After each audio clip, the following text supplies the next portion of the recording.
Hi everyone, welcome to Shyam institute. మనం daily current అఫైర్స్లో భాగంగా ఈ రోజు ఉన్నటువంటి ఇంపార్టెంట్ కరెంట్ ఈవెంట్స్ ఏమన్నాయో ఒకసారి చూద్దాము. సో ఎవరైతే మెయిన్స్ అభ్యర్థులు, ఎవరైతే మనకి మెయిన్స్ ప్రిపేర్ అవుతున్నటువంటి అభ్యర్థులు ఉన్నారో మీరంతా టైంని వేస్ట్ చేసుకోమాకండి. సో ఉన్న టైంని బాగా యూటిలైజ్ చేసుకోండి. సో ప్రతి సబ్జెక్ట్ కూడా రివిజన్ పర్పస్ కింద సో కొన్ని టైమ్స్ అంటే కొంత టైం కేటాయించుకొని సో రివిజన్ చేసుకుంటూ ఉండండి. సో ప్రతిరోజు కూడా 1 అవర్ కరెంట్ అఫైర్స్ అనేవి రెగ్యులర్గా చదువుతూ ఉండండి. సో ఈరోజు మనం ఫస్ట్ కరెంట్ అఫైర్స్ చూసినట్లయితే సో హెల్త్ ఐడీల జారీలో ఏపీకి 2వ స్థానము. ఏదైతే మనకి హెల్త్ ఐడీస్ అని చెప్పేసి అంటామండి. సో వీటిలో ఆంధ్రప్రదేశ్కి 2వ స్థానం వచ్చిందని చెప్పేసి ఈరోజు ప్రధానంగా ఆంధ్రప్రదేశ్ మరోసారి వార్తల్లోకి వచ్చింది. సో మీ అందరికీ తెలిసిందేనండి, Ayushman Bharat health digital mission అని చెప్పేసి ఒక కార్యక్రమంలో భాగంగా సో ప్రతి రాష్ట్రంలో కూడా దీనికి సంబంధించి హెల్త్ ఐడీలు ఇష్యూ చేస్తూ ఉన్నారండి. ఈ హెల్త్ ఐడీలు ఇష్యూ చేసే వాటిల్లో 2వ స్థానంలో ఆంధ్రప్రదేశ్ ఉంది అని చెప్పేసి ఈరోజు ప్రధానంగా న్యూస్ రావడం జరిగింది. సో ఇది చెప్పే ముందు ఒక బ్యాక్గ్రౌండ్, కొంత స్టాటిక్ పార్ట్ చెప్పాలండి. ఫస్ట్ మీకు ఆయుష్మాన్ భారత్ డిజిటల్ మిషన్ గురించి తెలియాలి. సో అదేంటో చూద్దాం. ఏదైతే మనకి ఆయుష్మాన్ భారత్ డిజిటల్ మిషన్ అని చెప్పేసి ఒక స్కీమ్ ఉందండి, ఒక కార్యక్రమం ఉందన్నమాట. మీ అందరికీ తెలుసండి, మామూలుగా ఆయుష్మాన్ భారత్ కింద 5 lakhs వరకు ఉచిత సదుపాయాన్ని, అంటే అయితే మనకి ఆరోగ్య సదుపాయాన్ని, బీమాని కల్పిస్తారు అని చెప్పేసి మీరు చదువుకున్నారు. సో ఎవరికైతే 8 లక్షల ఇన్కమ్ అనేది సంవత్సరానికి 8 లక్షల కంటే తక్కువ ఉంటుందో వారు సో దీనికి ఏదైతే మనకి ఆయుష్మాన్ భారత్ సో దీన్ని ఉపయోగించుకోవడానికి ఎలిజిబిలిటీ సంపాదిస్తారు. సో మీ అందరికీ తెలిసిందే, ఏదైతే మనకి ఆంధ్రప్రదేశ్లో ఆరోగ్యశ్రీ అని చెప్పేసి అంటామండి. సో దాన్నే మనము పిఎం ఆరోగ్యశ్రీ అని చెప్పేసి పూర్తిగా అంటాము. సో దాంట్లో భాగంగా మనం చూసినట్లయితే ఈ యొక్క ఆయుష్మాన్ భారత్ సో మనకి ఏబిహెచ్ఏ అని చెప్పేసి ఆయుష్మాన్ భారత్ హెల్త్ అకౌంట్ అని చెప్పేసి అంటామండి. సో దీన్ని ఈ యొక్క కార్యక్రమాన్ని సో ఈ యొక్క కార్యక్రమాన్ని 2021 సెప్టెంబర్న మోడీ గారు వర్చువల్గా ప్రారంభించడం జరిగింది. సో దీంట్లో భాగంగా సో ఎవరైతే పేద వ్యక్తులు ఉంటారో అలాంటి వ్యక్తులకు ఒక హెల్త్ కార్డ్ని అనేది ప్రొవైడ్ చేస్తూ ఉంటారు. అంటే వాళ్ళకి బీపీ ఉందా, షుగర్ ఉందా, సో ఏమైనా దీర్ఘకాలిక వ్యాధులు ఏమైనా ఉన్నాయా అని చెప్పేసి ఇంటికి వచ్చి ఈ యొక్క హెల్త్ వర్కర్స్ మీకు డీటెయిల్స్ రాసుకుంటూ వెళ్తూ ఉంటారండి. సో మీకు కూడా ఐడియానే ఉంటుంది, మీ ఇంట్లోకి కూడా వచ్చి ఉంటారండి. ఒకసారి గుర్తు చేసుకోండి, ఒక 4-5 నెలల క్రితము సో నవంబరు, డిసెంబర్ ఆ ప్రాంతంలో ఇప్పటికీ కొన్ని ఏరియాలో సర్వే జరుగుతూ ఉందండి. సో వచ్చి మీ ఇంట్లోకి పెద్దలు ఎవరు, సో వాళ్ళకి ఏమైనా రోగాలు ఉన్నాయా, ఏమైనా హెల్త్ డిసీజెస్ ఉన్నాయా, బీపీ ఉందా, షుగర్ ఉందా అని చెప్పేసి అలా అడుగుతూ వెళ్తూ ఉన్నారండి. సో అలా వెళ్ళిన తర్వాత మనకి మన ఆధార్ నెంబర్ ద్వారా మనకు ఓటీపీ వస్తుంది, దాని ద్వారా కార్డు ఇష్యూ అవుతుంది. సో కొంతమందికి పోస్టల్ ద్వారా ఇంటికి వస్తుందండి. సో అలాంటి కార్డ్స్ని ఇష్యూ చేయడం కోసము ఈ యొక్క కార్యక్రమాన్ని 2021 సెప్టెంబర్లో మోడీ గారు వర్చువల్గా ప్రారంభించారు. సో ఆయుష్మాన్ భారత్ స్కీమ్లో భాగంగా ఆయుష్మాన్ భారత్ హెల్త్ అకౌంట్స్ అని చెప్పేసి అంటారు. సో దీనికి సంబంధించి ఈ యొక్క అకౌంట్లో మొత్తం ఎన్ని డిజిట్స్ ఉంటాయి అని చెప్పేసి ఎగ్జామ్లో అడగొచ్చు. మొత్తం 14 డిజిట్స్ ఉంటాయి అని చెప్పేసి గుర్తుంచుకోండి. సో ఈ 14 డిజిట్స్ అనేవి హెల్త్ కార్డ్ అండి. మనకి ఆధార్ కార్డు ఎలానో అలా హెల్త్ కార్డు ఒకటి ఉంటుందన్నమాట. ఫ్యూచర్లో మనకి ఏమైనా డిసీజ్ అంటే ఏమైనా జబ్బు చేసి ఒక హాస్పిటల్కి వెళ్తే సో హాస్పిటల్లో ఈ యొక్క హెల్త్ అకౌంట్ నెంబర్ చెప్పండి అని అడుగుతారు. సో ఆ నెంబర్ చెప్పగానే మన హెల్త్ సంబంధించిన డీటెయిల్స్ మొత్తం వాళ్ళ సిస్టమ్ మీద ఇలా డిస్ప్లే అవుతూ ఉంటాయి. అప్పుడు సో మీకు ఈ డిసీజ్ ఉన్నాయి కాబట్టి వాళ్ళు ఏ చికిత్స చేయాలి, ఎటువంటి వైద్యాన్ని చేయాలి అని చెప్పేసి వాళ్ళకి ఒక ఐడియా ఉంటుందన్నమాట. ఆ ఉద్దేశంతో ఆయుష్మాన్ భారత్ హెల్త్ అకౌంట్స్ అని చెప్పేసి తీయటం జరుగుతూ ఉంది. సో దీంట్లో భాగంగా చూసినట్లయితే మొత్తం 14 డిజిట్స్ ఉంటాయని చెప్పేసి గుర్తుంచుకోవాలి. సో దీంట్లో భాగంగా ఇది 2021 నుంచి 5 years కాను సో 1600 కోట్లు కేటాయించారండి ఈ కార్యక్రమానికి. ఈ పాయింట్ కూడా గుర్తుంచుకోవాలి. మొత్తం 1600 కోట్లు గుర్తించారు. మొత్తం 1600 కోట్లను ఈ యొక్క స్కీమ్కి గాను గవర్నమెంట్ ఆఫ్ ఇండియా అలొకేషన్ చేసింది. సో ఈ పాయింట్లు గుర్తుంచుకోండి. ఇప్పుడు వార్తల్లోకి ఎందుకు వచ్చిందంటే సో ఇలా ఉంటుందండి హెల్త్ కార్డు, మనకు ఇచ్చే హెల్త్ కార్డు. సో మీ ఇంట్లో కూడా ఉండే ఉంటుంది, ఒకసారి చెక్ చేసుకోండి. సో ఈ హెల్త్ కార్డు అనేది ఇలా ఇష్యూ చేయడంలో ఆంధ్రప్రదేశ్ 2nd ప్లేస్లో ఉంది. ఫస్ట్ ఏముంది, మధ్యప్రదేశ్ ఉంది. మధ్యప్రదేశ్ తర్వాత 2nd ఏముంది, ఆంధ్రప్రదేశ్ ఉంది. 3rd ఏముంది, ఉత్తరప్రదేశ్ ఉంది. ఈ 3 రాష్ట్రాలు బాగా గుర్తుంచుకోండి ఏదైతే మనకి హెల్త్ కార్డు ఇష్యూలో భాగంగా. సో ఇక్కడ మనం చూసినట్లయితే రాష్ట్రంలో 3,86,86,305 మందికి ఇప్పటి వరకు హెల్త్ కార్డులు ఇష్యూ చేశారు. గుర్తుంచుకోండి ఎప్పటి వరకు ఇది 2023 సో మనకి ఏప్రిల్ నాటికండి. సో మనకి ఏప్రిల్ నాటికి సో మనకి ఆంధ్రప్రదేశ్లో మొత్తము 3,86,86,305 మందికి ఈ యొక్క ఆరోగ్య పరీక్షలు పూర్తి చేశారండి. మొత్తం అయితే 4,66,00,000 మందికి ఏదైతే మనకి ఆరోగ్య పరీక్షలు పూర్తి చేసి ఈ కార్డులు ఇష్యూ చేయాలని చెప్పేసి గవర్నమెంట్ ఆఫ్ ఆంధ్రప్రదేశ్ లక్ష్యంగా పెట్టుకుంది. మొత్తము 4,66,00,000 గాను 3,86,00,000 కంప్లీట్ అయిందండి. సో అందువల్ల సెకండ్ ప్లేస్లో ఉంది అని చెప్పి చెప్తా ఉన్నారు. సో దీనికి సంబంధించి ఈ యొక్క నేషనల్ హెల్త్ అథారిటీ వాళ్ళండి, దీన్ని మానిటర్ చేసేది ఎవరు అంటే నేషనల్ హెల్త్ అథారిటీ వాళ్ళు. సో తొలి స్థానం మధ్యప్రదేశ్ అని మనం చెప్పుకున్నాం, సో సెకండ్ ఆంధ్రప్రదేశ్ అని చెప్పుకున్నాం, థర్డ్ ప్లేస్ ఉత్తరప్రదేశ్ అని చెప్పేసి మనం చెప్పుకున్నాం. సో అదేనండి, ఏదైతే మనకి జీవన శైలేంతర వ్యాధులను నివారించడానికి రాష్ట్రంలో 4.66 కోట్ల జనాభాకు ఆరోగ్య పరీక్షలు నిర్వహించాలని రాష్ట్ర ప్రభుత్వం లక్ష్యంగా పెట్టుకుంది. అదే చెప్పాం కదండి, 4.66 కోట్ల మందికి అంటే 4,66,00,000 మందికి వైద్య సేవలు అదేది మనకి వైద్య పరీక్షలు నిర్వహించి ఈ యొక్క హెల్త్ కార్డులు ఇష్యూ చేయాలని చెప్పేసి ఆంధ్రప్రదేశ్ గవర్నమెంట్ టార్గెట్గా పెట్టుకుంది, గుర్తుంచుకోవాలి.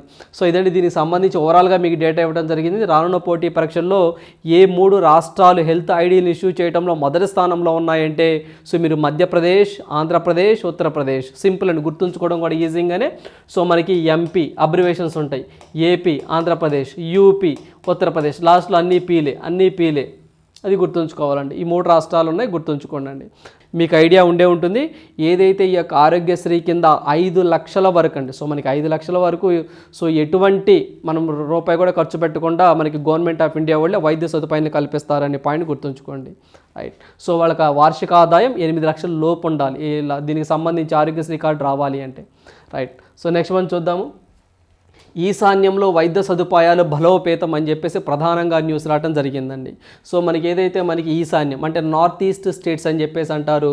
సో మీ అందరికీ తెలిసిందే నార్త్ ఈస్ట్ స్టేట్స్ అనగానే సో మనకి దీనికి సంబంధించి ఇవ్వండి ఏవైతే మనకి అస్సాం కానివ్వండి, మణిపూర్ కానివ్వండి, మేఘాలయ కానివ్వండి, సో అదేవిధంగా మనకి త్రిపుర కానివ్వండి, సో ఇలాంటి వాటి నార్త్ ఈస్ట్ స్టేట్స్ అని చెప్పేసి అంటారండి. సో వీటి ఇక్కడ సంబంధించి మౌలిక సదుపాయాలను బలోపేతం చేయడం కానివ్వండి, హాస్పిటాలిటీ కట్టడం కానివ్వండి, స్కూల్స్ని ఎస్టాబ్లిష్ చేయడం కానివ్వండి, డ్రింకింగ్ వాటర్ ఫెసిలిటీస్ కానివ్వండి, ఇలాంటివి కల్పిస్తాము అని చెప్పేసి మోడీ గారు చెప్తా ఉన్నారు. ఎందుకంటే పక్కన అరుణాచల్ ప్రదేశ్ మాదే అని చెప్పేసి చైనా వాదిస్తూ ఉంది. సో అందువల్ల ఈ యొక్క చైనాకి బోర్డర్గా ఉన్నటువంటి రాష్ట్రాలు ఏవైతే ఉన్నాయో వాటిని స్ట్రెంగ్తన్ చేయడం కోసం, వాటిని పటిష్టంగా ఉంచడం కోసం ఈ యొక్క ఏదైతే మనకి గవర్నమెంట్ ఆఫ్ ఆంధ్రప్రదేశ్ అనేది కొంచెం ఎక్కువగా అమౌంట్ అలొకేట్ చేస్తూ ఉందండి. సో దాంట్లో భాగంగానే నిన్న మోడీ గారు అస్సాం గౌహటిలో పర్యటన చేశారు. సో దీంట్లో భాగంగా నార్త్ ఈస్ట్ స్టేట్లో బాగా గుర్తుంచుకోండి, ఈశాన్య రాష్ట్రంలో మొట్టమొదటి all India institution of medical sciences AIIMS అని చెప్పేసి అంటాము. మొట్టమొదటిగా ఏ రాష్ట్రంలో పెట్టారు అని ఎగ్జామ్లు అడిగితే అస్సాం గౌహటి అని చెప్పేసి గుర్తుంచుకోవాలి మీరు. అదేవిధంగా మోడీ గారు అక్కడ బీహు అనే ఒక ఫోక్ డ్యాన్స్ అని బాగా పర్ఫామ్ చేస్తారండి, అక్కడ బాగా ఫేమస్, దాంట్లో పార్టిసిపేట్ చేశారని పాయింట్ గుర్తుంచుకోవాలి. సో అదేవిధంగా దీనికి సంబంధించి ఏదైతే దగ్గరగా 7,300 కోట్ల మౌలిక సదుపాయాలను కల్పిస్తున్నామని చెప్పేసి సో నిన్న మోడీ గారు అస్సాంలో చెప్పడం జరిగింది, ప్రధానంగా న్యూస్లో రావడం జరిగింది. ఇలాంటివి మనం mains exam point of expect చేయొచ్చు. అవేంటో చూద్దాము. సో ఈశాన్య భారతంలో నిర్మించిన తొలి అఖిల భారత వైద్య విజ్ఞాన సంస్థ, సో అఖిల భారత వైద్య విజ్ఞాన సంస్థ అని చెప్పేసి అంటామండి, దాన్ని ఎయిమ్స్ అంటాము. సో ఇంగ్లీష్లో అయితే మనము all India institution of medical sciences అని చెప్పేసి అంటాము. సో ఫస్ట్గా నార్త్ ఈస్ట్ అంటే ఈశాన్య రాష్ట్రాలలో ఎక్కడ అంటే మనకి అస్సాం రాజధాని గౌహటిలో 1,123 కోట్ల వ్యయంతో దీన్ని నిర్మించారండి. సో అమౌంట్ కూడా ఇంపార్టెంటే, 1,123 కోట్ల వ్యయంతో దీన్ని నిర్మించారు. సో దీన్ని నిన్న మోడీ గారు ప్రారంభించడం జరిగింది, జాతికి అంకితం చేయడం జరిగింది. సో అదేవిధంగా అలానే ఈ యొక్క కార్యక్రమంలో భాగంగా నల్బారీ కానివ్వండి, నాగాం కానివ్వండి, కోక్రాజార్ కానివ్వండి, సో ఈ యొక్క ప్లేసెస్ అంటే ఏరియాస్ పేర్లు అక్కడ మెడికల్ కాలేజీలను మోడీ గారు వర్చువల్గా ప్రారంభించారు. సో అదేవిధంగా 546 కోట్లతో నిర్మించే Assam advanced health care innovation institute అని చెప్పేసి సో ఏదైతే Assam advanced health care innovation ఇన్స్టిట్యూట్కి సో మనకి శంకుస్థాపన చేశారండి. సో దీనికి సంబంధించి ఈ advanced health care innovation institute అనేది ఏదైతే మనకి అస్సాం ప్రభుత్వం ఐఐటి గౌహటి అండి, సో గౌహటి వీళ్ళిద్దరూ జాయింట్ వెంచర్గా దీన్ని నిర్మిస్తున్నారని చెప్పేసి గుర్తుంచుకోండి. సో అదేవిధంగా దీనికి సంబంధించి ఈశాన్య రాష్ట్రాలలో 7,300 కోట్లతో 5 రైల్వే ప్రాజెక్టులను ఆన్లైన్ ద్వారా మోడీ గారు ప్రారంభించారు. సో అదేవిధంగా దిబ్రూగఢ్ అంటే అస్సాం అని చెప్పేసి అంటామండి. అస్సాంలో దిబ్రూగఢ్లో సో మనకి 1709 కోట్లతో నిర్మించిన మిథనాల్ ప్లాంట్ అండి, మిథనాల్ ప్లాంట్ను కూడా ప్రారంభించారు. సో రీసెంట్గా 709 కోట్లతో మోడీ గారి మిథనాల్ ప్లాంట్ను ఏ రాష్ట్రంలో ప్రారంభించారు అని ఎగ్జామ్లో అడుగుతారు. మీరు దిబ్రూగఢ్ అస్సాం అని చెప్పేసి గుర్తుంచుకోవాలి. లేదా రీసెంట్గా మోడీ గారు All India Institute of Medical సైన్సెస్ని జాతికి అంకితం చేశారు కదా, అది ఏ రాష్ట్రంలో అని చెప్పేసి అడగవచ్చు. సో మనకి గౌహతి అస్సాం అని గుర్తుంచుకోవాలి. ఎంత అమౌంట్ అని కూడా అడగవచ్చు, అమౌంట్ కూడా గుర్తుంచుకోవాలి. 1123 కోట్లు అని చెప్పేసి గుర్తుంచుకోవాలి. ఇదండి దీనికి సంబంధించి ఓవరాల్గా మీకు చెప్పడం జరిగింది. అదేవిధంగా ఎయిమ్స్ అనగా ఏదైతే మనకి ఆల్ ఇండియా సో మనకి institute of medical and the sciences అని చెప్పేసి అంటామండి. సో ఎయిమ్స్ అని చెప్పేసి అంటాము. సో దీంట్లో భాగంగా చూసినట్లు all India Institute of medical sciences అని చెప్పేసి 1956లో దీన్ని ప్రారంభించడం జరిగిందండి. సో దీనికి 1956లో ప్రారంభించడం జరిగింది. ఇప్పటి వరకు మన భారతదేశంలో మొత్తం ఎయిమ్స్ అండి. సో ఆల్ ఇండియా సో మనకి all India Institute of medical sciences, all India Institute of medical sciences so మొత్తం ఎన్ని ఉన్నాయి అంటే ఇప్పటివరకు అయితే 24 ఉన్నాయని చెప్పేసి గుర్తుంచుకోండి. సో ఇంకొక 4 సో 20 అయితే పూర్తిగా కంప్లీట్ అయినాయి. సో ఒక 4 మాత్రం ప్రజెంట్ అండర్ కన్స్ట్రక్షన్లో ఉన్నాయి. సో మొత్తం ఎన్ని అంటే 24 అని చెప్పేసి గుర్తుంచుకోండి. మన ఆంధ్రప్రదేశ్ విషయానికి వస్తే మన మంగళగిరి దగ్గర ఉందండి, గుంటూరు జిల్లా మంగళగిరి దగ్గర ఎయిమ్స్ అనేది మనకి చంద్రబాబు నాయుడు గవర్నమెంట్లో ఉన్నప్పుడు అండి. సో మనకి ఏదైతే స్ట్రైట్ బైఫర్కేషన్ జరిగిన తర్వాత సో మనకి ఎయిమ్స్ అనేది ఒకటి ఇవ్వడం జరిగింది. సో మొత్తం 24 అని గుర్తుంచుకోండి. వెరీ రీసెంట్గా ఎక్కడ అంటే సో అస్సాం గౌహటి అని చెప్పేసి గుర్తుంచుకోండి అండి, 1123 కోట్ల వ్యయంతో అని చెప్పేసి గుర్తుంచుకోవాలి. రైట్. అదేవిధంగా దీనికి సంబంధించి మనం చూసినట్లయితే మొత్తం 24 అని చెప్పేసి గుర్తుంచుకోవాలి. దీని యొక్క హెడ్ క్వార్టర్ ఎక్కడ అంటే అసలు ఢిల్లీలో ఉంటుంది అనే పాయింట్ గుర్తుంచుకోండి, సరిపోతుంది. రైట్, ఇవ్వండి. సో నెక్స్ట్ కరెంట్ అఫైర్ చూద్దాము. సో నెక్స్ట్ కరెంట్ అఫైర్ చూసినట్లయితే సెబీ అనేది మరోసారి వార్తల్లోకి వచ్చిందండి. సో మీ అందరికీ తెలిసిందే securities exchange board of India అని చెప్పేసి అంటాము, సెబీ అండి. సో ఇది ఎస్టాబ్లిష్ చేసి 35 సంవత్సరాలు అవుతుందండి, 35 సంవత్సరాలు గుర్తుంచుకోవాలి. సో ఇది వార్తల్లోకి వచ్చింది. సో ఇది ఏం చేస్తుంది, అసలు ప్రధానంగా ఏం చేస్తుంది ఈ యొక్క సెబీ అంటే భారతదేశంలో ఉన్నటువంటి స్టాక్ ఎక్స్చేంజెస్ని రెగ్యులేట్ చేస్తూ ఉంటుందని చెప్పేసి గుర్తుంచుకోండి. To regulate the stock exchanges in India అంటే భారతదేశంలో ఉన్న ఏవైతే మనకి స్టాక్ ఎక్స్చేంజ్ ఉంటాయో వాటిని రెగ్యులేట్ చేస్తూ ఉంటుంది. సో ఇది వచ్చేసరికి సెబీ అండి, సెక్యూరిటీస్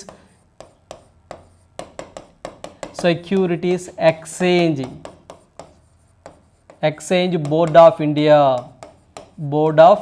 ఇండియా అని చెప్పేసి అంటామండి. చాలా ఎగ్జామ్లో అబ్రివేషన్ అడుగున్నారు. సెబీ అంటే securities exchange board of India అని చెప్పేసి అంటాము. దీని యొక్క లోగో కూడా మార్చడం జరిగిందండి. అంతకుముందు వేరే లోగో ఉండేది, ఇప్పుడు బ్లూ కలర్లో ఒక లోగో ఉంది. సో గుర్తుంచుకోవాలి. SEBI unveils new logo with the modern design on 35th foundation day. So మనకి దీనికి సంబంధించి సెబీ అండి. అదేవిధంగా ఈ యొక్క సెబీ ఎప్పుడు ఎస్టాబ్లిష్ చేశారు అని ఎగ్జామ్లు అడిగితే సో మనకి ఈ యొక్క సెబీ అనేది మనకి 1988లో ఎస్టాబ్లిష్ చేశారండి. 1988 ఏప్రిల్ 12 ఎస్టాబ్లిష్ చేశారు. ఎస్టాబ్లిష్ చేసినప్పుడు సెబీ ఓన్లీ అడ్వైజరీ బాడీ మాత్రమే, అప్పుడు ఓన్లీ అడ్వైజరీ బాడీ మాత్రమే గుర్తుంచుకోవాలండి. చాలా ఎగ్జామ్లో కూడా సెబీ కానివ్వండి, ఐఆర్డిఏ కానివ్వండి, సో అదేవిధంగా నేషనల్ గ్రీన్ ట్రిబ్యునల్ కానివ్వండి, ట్రాయ్ కానివ్వండి, ఆర్బీఐ కానివ్వండి, ఇలా కొన్ని ఆర్గనైజేషన్స్ ఇచ్చి అవి ఏ బాడీ, కాన్స్టిట్యూషనల్ బాడీయా, స్టాట్యుటరీ బాడీయా, అడ్వైజరీ బాడీయా అని అలా ఎగ్జామ్లు అడుగుతూ ఉన్నారు. అందువల్ల సెబీ అనేది ఏ బాడీ అని మిమ్మల్ని ఎగ్జామ్లో అడిగితే SEBI is a statutory body, చట్టబద్ధమైన సంస్థ అని చెప్పేసి గుర్తుంచుకోండి. సార్ మీరు ఇక్కడ అడ్వైజరీ బాడీ అన్నారు కదా, ఎట్ ద టైమ్ ఆఫ్ ఇనీషియల్లో అంటే దీన్ని ఇన్సెప్షన్ చేసినప్పుడు అంటే స్థాపించినప్పుడు ఇది అడ్వైజరీ బాడీని, ఆ తర్వాత సెబీ యాక్ట్ అని చెప్పేసి ఒక యాక్ట్ని తీసుకొచ్చారండి, సెబీ యాక్ట్ అని చెప్పేసి. సో సెబీ యాక్ట్ అని చెప్పేసి 1992లో సో 1992 జనవరి 30వ తారీఖున సెబీ యాక్ట్ తీసుకొచ్చారండి. సో దీని యాక్ట్ తీసుకొచ్చి దీనికి స్టాట్యుటరీ పవర్స్ కల్పించారు, అంటే చట్టబద్ధత కల్పించారు అని చెప్పేసి గుర్తుంచుకోండి. సో ఇప్పుడు అది స్టాట్యుటరీ బాడీ అయిందనే పాయింట్ గుర్తుంచుకోండి. సో ఫస్ట్లో బాగా గుర్తుంచుకోవాలి. ఫస్ట్లో ఇన్సెప్షన్లో మాత్రం అడ్వైజరీ బాడీయే 1988లో ఫామ్ అయింది. బట్ 1992లో అంటే 1992లో సెబీ యాక్ట్ తీసుకొచ్చి దానికి చట్టబద్ధత కల్పించారని గుర్తుంచుకోండి. ప్రజెంట్ సెబీ చరిత్రలోనే మొట్టమొదటి ఉమెన్ చైర్పర్సన్ ఎవరు అని చెప్పేసి మిమ్మల్ని అడిగితే సో మనకి చైర్పర్సన్ ఎవరు అంటే మాధవి పూరి బచ్ అని చెప్పేసి. సో మాధవి పూరి బచ్ అని చెప్పేసి అంటాము. ఫస్ట్ ఉమెన్ చైర్పర్సన్, అంటే సెబీ చరిత్రలోనే ఒక మొట్టమొదటి మహిళ ఎవరైనా చైర్పర్సన్గా ఎన్నికయ్యారు అంటే సో మాదాబి పూరి బచ్ అని చెప్పేసి గుర్తుంచుకోండి. At the same time youngest person కూడా అండి, ఈమె యంగెస్ట్ పర్సన్ 56 ఇయర్స్ అండి, ఈమెకి 56 ఇయర్స్. సో సెబీ చరిత్రలోనే ఇంత తక్కువ ఏజ్ కలిగిన ఆమె రావటము మొట్టమొదటిసారి అని చెప్పేసి గుర్తుంచుకోండి. అదేవిధంగా జనరల్గా ఈ యొక్క సెబీకి చైర్పర్సన్గా ఇన్ జనరల్గా ఐఏఎస్లు ఉంటారండి. బట్ ఇట్లా ఐఏఎస్ కాకుండా ఉన్న వ్యక్తి మొదటిసారి చైర్పర్సన్గా చేసిన వ్యక్తి పూరి మాదాబి బచ్ అని చెప్పేసి గుర్తుంచుకోండి. ఈమె 3 ఇయర్స్కి గాను ఎన్నికవటం జరిగిందండి. ఈమె యొక్క టెన్యూర్ ఎంత అంటే 3 ఇయర్స్ అని చెప్పేసి గుర్తుంచుకోండి. మామూలుగా సెబీ యొక్క చైర్మన్ యొక్క టెన్యూర్ ఎన్ని సంవత్సరాలు అని మిమ్మల్ని ఎగ్జామ్లో అడిగితే సో మనకి వీళ్ళకి సంబంధించి టెన్యూర్ ఎగ్జామ్లో అడిగితే మీరు 5 ఇయర్స్ అండి, 5 years or 65 years which ever is earlier, అంటే 5 సంవత్సరాలు లేదా 65 సంవత్సరాలు విచ్ ఎవర్ ఈజ్ ఎర్లియర్, ఏది ముందైతే అది అని దాని అర్థం అనమాట. ఈమె 3 సంవత్సరాల కాలానికే నియామకం జరిగింది గుర్తుంచుకోండి. ఈమెకి 56 సంవత్సరాలు, youngest chairperson of SEBI. So ఈమె మహారాష్ట్రకి సంబంధించిన ఆమె అండి. ఏ రాష్ట్రం అని అడిగితే మిమ్మల్ని మహారాష్ట్ర అని చెప్పేసి మీరు గుర్తుంచుకోవాలి. సో దీనికి సంబంధించి ఓవరాల్గా మీకు చెప్పడం జరిగిందండి. సెబీ అంటే స్టాట్యుటరీ బాడీ అని, సో దీని చైర్పర్సన్ అని, మొట్టమొదటిసారిగా ఈమె మహిళ అని చెప్పేసి, ఈమె మహారాష్ట్రకు సంబంధించిన వ్యక్తి అని, ఈమె 3 ఇయర్స్కి కానీ ఎన్నుకోవడం జరిగిందని, యంగెస్ట్ చైర్పర్సన్ ఆఫ్ సెబీ అని చెప్పేసి గుర్తుంచుకోవాలి. మాదాబి పూరి బచ్, రైట్. ఇదండి సెబీకి సంబంధించి. ఇది కంప్లీట్ అయ్యి ఏదైతే ఇది ఎస్టాబ్లిష్ చేసి 30 సంవత్సరాలు అవుతుంది. సో గుర్తుంచుకోవాలి. అదేవిధంగా రీసెంట్గా మనకి ఏదైతే ప్రాజెక్ట్ టైగర్ ఉంటుందో, సో మనకి ప్రాజెక్ట్ టైగర్ అండి మీ అందరికీ తెలిసింది 50 ఇయర్స్ కంప్లీట్ అయినాయి. అదేవిధంగా ప్రాజెక్ట్ ఎలిఫెంట్ అని చెప్పేసి ఒకటి ఉంటుందండి. సో మనకి ప్రాజెక్ట్ ఎలిఫెంట్ అని చెప్పేసి 30 ఇయర్స్ కంప్లీట్ అయినాయి దానికి. సో అదేవిధంగా ఇప్పుడు సెబీకి సంబంధించి 35 సంవత్సరాలు కంప్లీట్ అయినాయి, 35 ఇయర్స్ కంప్లీట్ అయినాయి. సో ఇవన్నీ 3 గుర్తుంచుకోండి అండి. సో ఇలా కూడా ఎగ్జామ్లు అడగడానికి పాసిబిలిటీ ఉంటుంది. సో ఎలిఫెంట్ ప్రాజెక్ట్ అయితే 30 years, SEBI 35 years, project tiger 50 years complete అయినాయని చెప్పేసి గుర్తుంచుకోండి. రైట్, నెక్స్ట్ వన్ చూద్దాము. సో నెక్స్ట్ వన్ చూసినట్లయితే 2.08 లక్షల కోట్ల ఔషధాల ఎగుమతులు అని చెప్పేసి ఈరోజు ప్రధానంగా న్యూస్ రావడం జరిగిందండి. అంటే మన భారతదేశంలో ఈ ఫార్మాస్యూటికల్ అంటే ఏవైతే మనకు మందుల ఉత్పత్తి ఉంటుందో ఆ మందుల ఉత్పత్తి చేసి సో వేరే దేశాలకి ఎగుమతి చేయటం అనమాట. అలా ఎంత అనే మిమ్మల్ని ఎగ్జాంపుల్ అడిగితే 2.08 లక్షల కోట్ల ఔషధాలను ఎగుమతి చేశారు. నిన్న మనం కరెంట్ అఫైర్స్లో 2022-23 ఆర్థిక సంవత్సరానికి కానీ వస్తువులు సేవలు ఎగుమతులు ఎన్ని అని చెప్పేసి నిన్న మీరు వీడియోలో చూశారండి. సో అలాంటిదే ఇది ఓవరాల్గా అది జిఎస్టీకి అంటే వస్తు సేవలకు సంబంధించింది. ఇది వచ్చేసరికి ఫార్మాస్యూటికల్ రంగానికి సంబంధించింది. దీని మీద కూడా ఎగ్జామినర్ ఫోకస్ చేస్తూ ఉన్నాడు. సో ఇక్కడ మనం చూసినట్లయితే ఫార్మాక్జిల్ అని చెప్పేసి అంటామండి. అంటే ఫార్మాస్యూటికల్ ఎక్స్పోర్ట్ ప్రమోషన్ కౌన్సిల్ వాళ్ళు సో దీనికి సంబంధించి ఏదైతే ఈ యొక్క మన భారతదేశం నుంచి మెడిసిన్ ఎంత ఎక్స్పోర్ట్ అవుతుందో గణాంకాలు చేస్తూ ఉంటారనమాట. సో వీళ్ళు సంబంధించి ప్రాథమిక గణాంకాల ప్రకారము 2022-23లో సో మనకి 25.40 అండి. సో 25.40 సో మనకి బిలియన్ డాలర్లు అంటే దాదాపుగా 2.08 లక్షల కోట్లు, మన భాషలో చెప్పాలంటే మన కరెన్సీలో చెప్పాలంటే 2.08 లక్షల కోట్ల ఔషధాలను ఎగుమతి చేశారు. సో అదేవిధంగా 2021-22 అంటే లాస్ట్ ఆర్థిక సంవత్సరంతో అంటే 2022-23 అండి. అంతకుముందు ఆర్థిక సంవత్సరం 2021-22లో అయితే సో 24.60గా ఉండేది, ఇప్పుడు 25.40గా ఉంది. సో దగ్గరగా వృద్ధి ఎంత శాతం పెరిగింది అంటే 3.25% వృద్ధి పెరిగింది అని చెప్పేసి గుర్తుంచుకోండి. సో ఈ ఫిగర్స్ బాగా గుర్తుంచుకోండి సరిపోతుంది. మన దేశం నుంచి ఫార్మా రంగం చేసిన ఎగుమతులు అండి. సో గుర్తుంచుకోవాలి 22-23లో 25.40 సో బిలియన్ డాలర్లు. సో లాస్ట్ 2021-22లో అయితే మాత్రం 24.60. ఎంత గ్రోత్ పెరిగింది అంటే 3.25% పెరిగిందని చెప్పేసి గుర్తుంచుకొని సరిపోతుంది. సో అదేవిధంగా దీన్ని మనం చూసినట్లయితే ఏదైతే ఇక ఫార్మాక్జిల్ అని చెప్పేసి అంటామో ఈ ఫార్మాక్జిల్ అనేది ఏ మినిస్ట్రీ కింద పనిచేస్తుందని చాలా ఎస్ఎస్సి ఎగ్జామ్లో అడిగొన్నారు. సో అది మినిస్ట్రీ ఆఫ్ కామర్స్ కింద పనిచేస్తుందని చెప్పేసి గుర్తుంచుకోండి. ఈ ఫార్మాక్జిల్ ఎప్పుడు ఎస్టాబ్లిష్ చేశారంటే 2004లో ఎస్టాబ్లిష్ చేశారండి. సో మినిస్ట్రీ ఆఫ్ కామర్స్ వాళ్ళు 2004లో ఎక్స్పోర్ట్స్ అంటే ఎగుమతులను ప్రోత్సహించడం కోసము ఈ యొక్క బాడీని ఎస్టాబ్లిష్ చేశారు. దీని ప్రధాన కేంద్రాలయం ఎక్కడ ఉంటుందంటే హైదరాబాద్ తెలంగాణలో ఉంటుందని చెప్పేసి గుర్తుంచుకోండి. సో ఇక్కడ మనం చూస్తే ఏదైతే మనకి ఫార్మాక్జిల్ అని చెప్పేసి అంటాము 2004లో ఎస్టాబ్లిష్ చేశారు. ఫార్మాక్జిల్ అంటే అబ్రివేషన్ కూడా గుర్తుంచుకోవాలి, pharmaceutical export promotion council of India అని చెప్పేసి అంటాం. ఇది ఏ మినిస్ట్రీ కింద పనిచేస్తుందంటే ministry of commerce and industry. Present మనకి మినిస్ట్రీ ఆఫ్ కమర్స్ అండ్ ఇండస్ట్రీగా ఎవరు ఉన్నారని మిమ్మల్ని ఎగ్జామ్లో అడిగితే పీయూష్ గోయల్ గారు ఉన్నారనే పాయింట్ గుర్తుంచుకోండి. సో అదేవిధంగా దీని యొక్క హెడ్ క్వార్టర్ హైదరాబాద్ తెలంగాణ అని చెప్పేసి. ప్రజెంట్ ఈ యొక్క ఫార్మాక్జిల్ చైర్మన్ ఎవరు అని అడిగితే మిమ్మల్ని షాహిల్ మంజల్ అని చెప్పేసి గుర్తుంచుకోండి. షాహిల్ మంజల్ అని చెప్పేసి గుర్తుంచుకోండి అండి. సో చాలా ఎగ్జామ్లో కూడా ఇతను చైర్మన్ ఎవరు అని చెప్పేసి అడిగారు. సో ఇతను రీసెంట్గా వచ్చారు, షాహిల్ మంజల్ అని చెప్పేసి గుర్తుంచుకోండి. ఇదండి దీనికి సంబంధించి ఓవరాల్గా. అదేవిధంగా మన భారతదేశంలో తయారయ్యేటువంటి మెడిసిన్ ఫార్మాస్ ఏముంటాయో ఎక్కువగా ఏ దేశానికి మనం ఎక్స్పోర్ట్ చేస్తున్నాము అంటే అమెరికా అని చెప్పేసి గుర్తుంచుకోండి అండి. సో అమెరికాకి మనం బాగా ఎక్స్పోర్ట్ చేస్తామన్నాము, ఆ పాయింట్ గుర్తుంచుకోండి. రైట్. సో నెక్స్ట్ వన్ చూద్దాము. సో నెక్స్ట్ వన్ చూసినట్లయితే కోల్కతా మెట్రో ట్రైన్ మరోసారి వార్తల్లో రావడం జరిగిందండి. మీ అందరికీ తెలిసిందే ఈ యొక్క Kolkata metro train becomes the India's first metro train to run under river.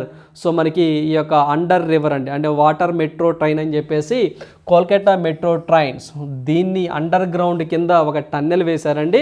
So ఈ యొక్క అండర్ టన్నెల్ కింద నడిచే మొట్టమొదటి మెట్రో ట్రైన్ ఏంటి అంటే కోల్కతా మెట్రో అని చెప్పేసి గుర్తుంచుకోవాలి. సో దీనికి నిన్న ట్రయల్ రన్స్ వేశారండి, కంప్లీట్ చేశారు. సో కంప్లీట్ చేసిన తర్వాత ట్రయల్ రన్స్ వేశారండి. ఆ ట్రయల్స్ రన్ విజయవంతంగా సక్సెస్ అయింది. సో అందువల్ల వార్తల్లోకి వచ్చింది కాబట్టి so India's first metro train to run under river. ఏదైతే మనకి కోల్కతాలో హుగ్లీ రివర్ ఉంటుందో ఆ హుగ్లీ రివర్కి సో కింద భాగంలో ఆ రివర్కి ఏదైతే మనకి కింద భాగంలో 32 మీటర్లు అండి. సో మనకి 32 metres below the Hooghly river. So మనకి హుగ్లీ రివర్ అండి. సో మనకి below the Hooghly river. So 32 మీటర్లు కింద ఈ యొక్క అండర్ టన్నెల్ వేయటం జరిగింది. ఆ టన్నెల్లో ఈ యొక్క రైలు అనేది నిన్న ట్రయల్ రన్ వేయటం జరిగింది, సక్సెస్ఫుల్గా కంప్లీట్ అవ్వడం జరిగిందండి. సో దాంట్లో భాగంగా న్యూస్లోకి వచ్చింది. సో దీన్ని 5,000 కోట్ల రూపాయలతో గుర్తుంచుకోండి. దీన్ని 5,000 కోట్ల రూపాయలతో ఈ యొక్క కోల్కతా వాటర్ మెట్రో ట్రైన్ని ప్రారంభించడం జరిగింది. 5,000 కోట్లు కేటాయించారు. 5,000 కోట్లు కేటాయించారండి. సో దీంట్లో భాగంగా మనం చూసినట్లయితే ఏదైతే మొత్తం దీన్ని ఈస్ట్ వెస్ట్ కారిడార్ అని చెప్పేసి అంటారండి. అంటే మన హౌరాని అండ్ ఏదైతే మనకు ఉంటుందో so Howrah east west corridor అని చెప్పేసి అంటాము. అంటే Howrah and salt lake sector అని చెప్పేసి ఉంటుందండి. ఆ ప్రాంతాలను కలుపుతూ మొత్తము 16.34 కిలోమీటర్ల డిస్టెన్స్ అండి ఈ మెట్రో ట్రైన్. బాగా గుర్తుంచుకోండి అండి. ఇప్పుడు చెప్పే ఎగ్జామ్ పాయింట్ ఆఫ్లో ఫ్యాక్ట్ ఓరియంటెడ్వి.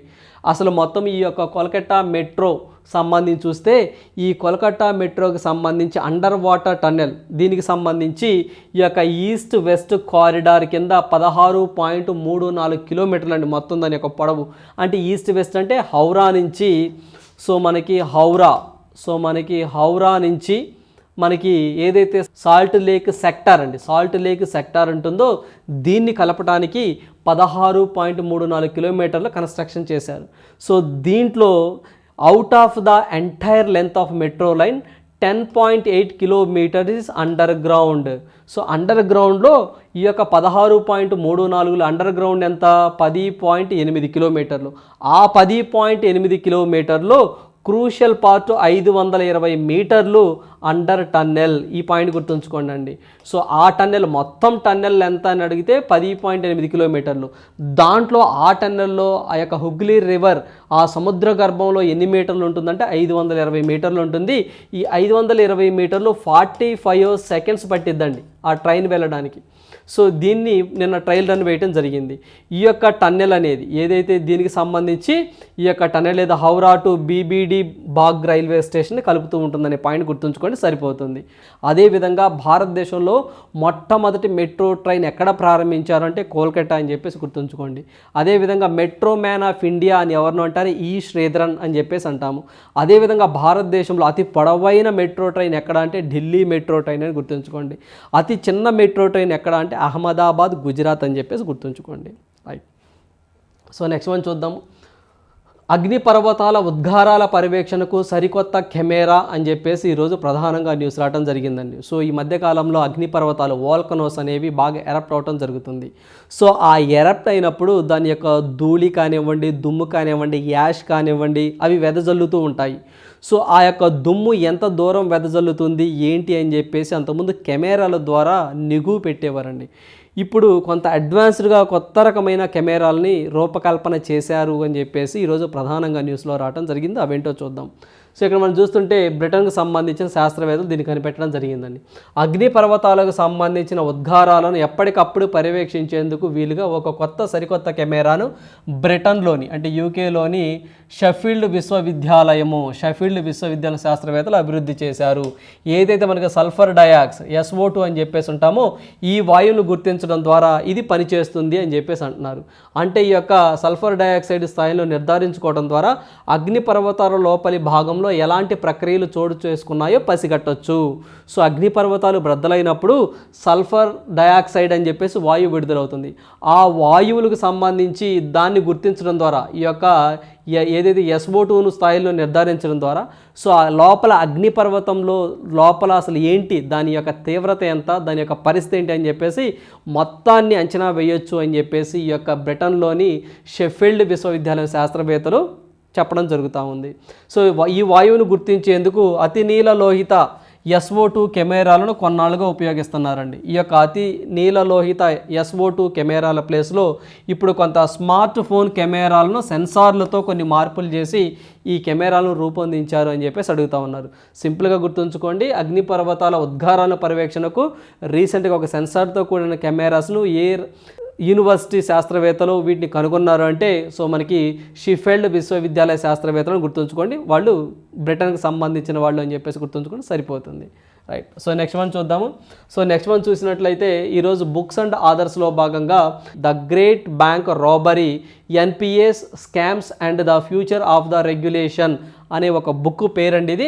సో సింపుల్గా మీరు ద గ్రేట్ బ్యాంక్ రాబరీ అని చెప్పేసి గుర్తుంచుకున్నా పర్లేదు, ద గ్రేట్ బ్యాంక్ రాబరీ అని చెప్పేసి గుర్తించపర్లేదు, లేకపోతే NPS scams and the future of the regulations. ఈ బుక్ని రచించింది ఎవరు అని రేపు మిమ్మల్ని ఎగ్జామ్లో అడిగితే మీరు గుర్తుంచుకోవాల్సింది పట్టాభి రామ్ అని చెప్పేసి. సో పట్టాభి రామ్ అని చెప్పేసి ఇతను అండ్ ఇంకొక అతను కోఆథర్ ఉన్నారండి ఒక ఆయన. సో ఇక్కడ మనం చూస్తే సభ్యసాచి, సో మనకి సభ్యసాచి దాస్ అని చెప్పేసి అంటామండి. సో వీళ్ళిద్దరూ కలిసి ఈ బుక్ని రచించారండి. సో గుర్తుంచుకోవాలి, ఈ యొక్క పట్టాభిరామ్ అనే వ్యక్తి చార్టర్డ్ అకౌంట్ తమిళనాడు రాష్ట్రానికి సంబంధించిన వ్యక్తి అండి, తమిళనాడు రాష్ట్రానికి సంబంధించిన వ్యక్తి. సో ఇతను కో-ఆథర్గా ఉన్నారండి, ఇతను కో-ఆథర్ మెయిన్ ఇతను. సో ఇతనికి కో-ఆథర్గా ఎవరు ఉన్నారంటే సభ్యసాచి దాస్ అనే వ్యక్తి ఉన్నారు. సో ఏదైతే మనకి ఇండిపెండెన్స్ వచ్చిన తర్వాత నుంచి మొత్తం బ్యాంకింగ్ సెక్టర్లో ఎప్పటికీ 11 స్కామ్స్ జరిగినాయండి, 11 స్కామ్స్ జరిగినాయి. ఈ స్కామ్స్ ఎలా జరిగినాయి ఏంటి, సో ఈ స్కామ్ జరగడం వల్ల బ్యాంకులు ఏ విధంగా ఎఫెక్ట్ చెందాయి అని చెప్పేసి ఓవరాల్గా ఈ బుక్లో వాళ్ళు రచించడం జరిగింది. సో సింపుల్గా గుర్తుంచుకోండి, దీన్ని ఎందుకు అని ఎగ్జామ్లో అడగలే కానీ వీళ్ళ ఆథర్స్ ఎవరు అని ఎగ్జామ్లో అడుగుతారు, గుర్తుంచుకోండి. మొత్తం 11 స్కామ్స్, ఈ స్కామ్స్ ఎలా జరిగాయి, ఎవరెవరు చేశారు ఏంటి అని చెప్పేసి ఈ బుక్లో వివరంగా రాశారండి. దీన్ని రూపా పబ్లికేషన్ వాళ్ళు పబ్లిష్ చేస్తారు, గుర్తుంచుకోండి. వాళ్ళ పేర్లు వచ్చేసరికి పట్టాభిరామ్, సభ్యసాచి దాస్ అని చెప్పేసి గుర్తుంచుకోండి, తమిళనాడు రాష్ట్రం అని చెప్పేసి గుర్తుంచుకోండి, సరిపోతుంది. సో నెక్స్ట్ వన్ చూద్దాము. Baisakhi 2023 celebrating the harvesting festival and Baisakhi festival అని చెప్పేసి ఒకటి ప్రధానంగా న్యూస్లో రావడం జరిగిందండి. ఈ యొక్క బైసఖీ ఫెస్టివల్ అనేది మనకి హార్వెస్ట్ ఫెస్టివల్, అంటే పంట చేతికి వచ్చిన సందర్భంగా దీన్ని చేస్తూ ఉంటారు. సో దీనికి సంబంధించి ఇది ఏ రాష్ట్రంలో బాగా ఫేమస్ అంటే పంజాబ్ అని చెప్పేసి మీరు గుర్తుంచుకోండి. సో మనకి పంజాబ్ అని చెప్పేసి గుర్తుంచుకోవాలి, మెజారిటీ పంజాబు, బట్ హర్యానాలో కూడా సెలబ్రేట్ చేస్తారండి. సో మనకి హర్యానాలో కూడా చేస్తారు, బట్ ఎక్కువ మాత్రం పంజాబ్ అని చెప్పేసి గుర్తుంచుకోండి. సో ఎగ్జామ్లో హర్యానా కానీ పంజాబ్ కానీ ఒకటే ఉంటుంది. సో మెయిన్ మీరు పంజాబ్ గుర్తుంచుకోండి, హర్యానాలో కూడా చేస్తారు బట్ ఎక్కువగా పంజాబ్ అని చెప్పేసి గుర్తుంచుకోండి. సో దీంట్లో భాగంగా మనం చూసినట్లయితే ఏదైతే బైసఖీ ఫెస్టివల్ అనేది ఏప్రిల్ 14 అండి. సో మనకి ఏప్రిల్ 14, సో 13, 14 2 డేస్ చేస్తారండి. సో 13, 14 2 డేస్ చేస్తూ ఉంటారు. సో ఏదైతే మనం సంక్రాంతి ఎలా జరుపుకుంటామో మన ఆంధ్రప్రదేశ్లో అలా బైసఖి అనేది మనకి పంజాబ్ హర్యానాలో బాగా ఫేమస్. సో దీంట్లో భాగంగా మనం చూసినట్లయితే పంజాబ్లో మనం చూసినట్లయితే సో ఎక్కువగా ఇది సిక్కు కమ్యూనిటీ అండి. సో మనకి సిక్కు కమ్యూనిటీ ఎక్కువగా దీన్ని సెలబ్రేట్ చేస్తారనే పాయింట్ కూడా గుర్తుంచుకోండి అండి. సో హిందువులు కూడా చేస్తారు, బట్ సిక్కులు అనేది బాగా ఎక్కువ మంది చేస్తారండి. సో అదేవిధంగా పంజాబ్లో మనం చూసినట్లయితే లోరీ ఫెస్టివల్ అని చెప్పేసి, లోరీ ఫెస్టివల్ ఇది కూడా చాలా ఎగ్జాంపుల్ అడుగున్నారండి. లోరీ ఫెస్టివల్ ఎక్కడ బాగా ఫేమస్ అంటే పంజాబ్ అని చెప్పేసి గుర్తుంచుకోవాలి. అదేవిధంగా హర్యానాలో చూసినట్లయితే సూరజ్ కుంద్ క్రాఫ్ట్ ఫెస్టివల్ అని చెప్పేసి, సూరజ్ సో మనకి కుంద్ క్రాఫ్ట్ ఫెస్టివల్ అని చెప్పేసి ఇది కూడా బాగా ఫేమస్ అండి హర్యానాలో. ఈ రెండు కూడా ప్రతిసారి ఎగ్జామ్లు అడుగుతూ ఉంటారు. బైసఖి ఒకటి, ఈ యొక్క లోరీ ఒకటి పంజాబ్లో బాగా ఫేమస్, హర్యానాలో చూసి మనకి సూరజ్ కుంద్ క్రాఫ్ట్ ఫెస్టివల్ అని చెప్పేసి బాగా ఫేమస్ అని చెప్పేసి గుర్తుంచుకోండి. సో ఈ వార్తల్లోకి రావడం జరిగింది, గుర్తుంచుకోవాలి. ఇంపార్టెంట్ ఫెస్టివల్స్ అనే టాపిక్లో మనం చదువుకోవాలండి. సో మీరు చూసినట్లయితే మన ఆంధ్రప్రదేశ్ తీసుకున్నట్లయితే ఉగాది ఫెస్టివల్ కానివ్వండి, సో అదేవిధంగా రొట్టెల పండుగ ఫెస్టివల్స్ కానివ్వండి, బ్రహ్మోత్సవాలు కానివ్వండి, ఇవన్నీ మన దగ్గర ఫేమస్. సో మన తెలంగాణలో తీసుకుంటే బతుకమ్మ ఫెస్టివల్ అని చెప్పేసి, బోనాలు ఫెస్టివల్ అని చెప్పేసి తెలంగాణలో ఫేమస్ అండి. సో అదేవిధంగా మనము ఏదైతే ఇలాంటి ఇంపార్టెంట్ ఫెస్టివల్స్ ఉంటాయో సో ఆ ఫెస్టివల్స్ గురించి మనం ఖచ్చితంగా ఒక బిట్ ఎక్స్పెక్ట్ చేయొచ్చండి. సో ఇలాంటివి కూడా మనం ఒకసారి గ్లాన్స్ చేయాలి, రైట్. సో ఇవండి ఈరోజు important current affairs. So thank you, all the best for your exams.